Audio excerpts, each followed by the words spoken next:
Сіздер ма балалар?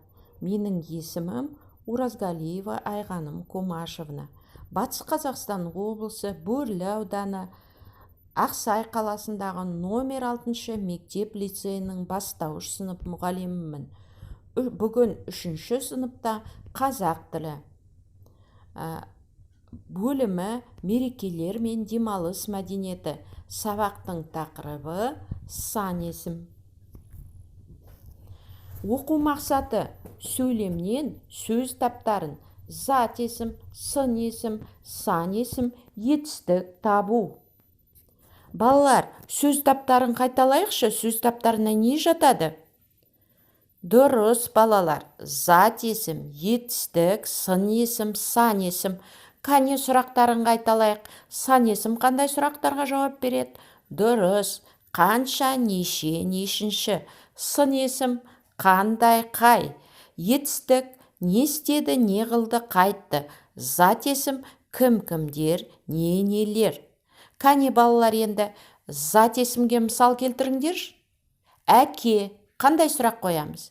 Кім, дұрыс. Оқушылар, кімдер. Кітап, не. Дәптерлер, нелер. Дұрыс, балалар. Оқыды. Қандай сұрақ қойылады? Не істеді? Ол етістік екен. Ұйықтады. Не істеді? Етістік.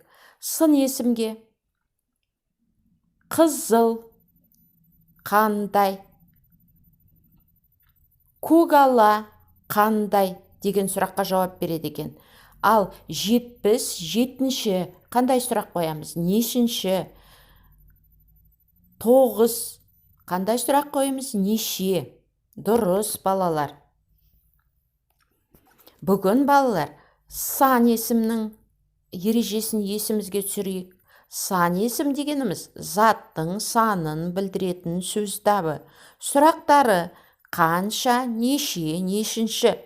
Балалар, сан есім дара және күрделі болып бөлінеді. Дара сан есімдер бір сөзден жасалынады. Мысалы, 5-7. Күрделі сан есім бірнеше сөзден құралып, бір сұраққа жауап береді. 21. 5-5-тен, мысалы. Сан есімдер, балалар, негізгі сан есім түбір сөзден жасалады. 150. Туынды сан есім түбір сөзге жұрнақ жалғану арқылы жасалады.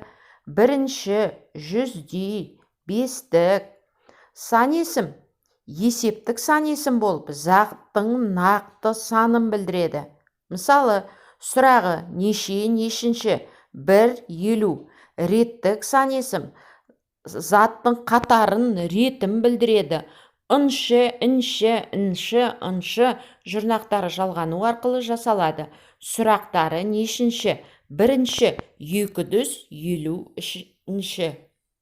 Балалар, үйде 115-ші беттегі 49-ші жаттығуды орындайсыңдар. Сау болыңдар, балалар.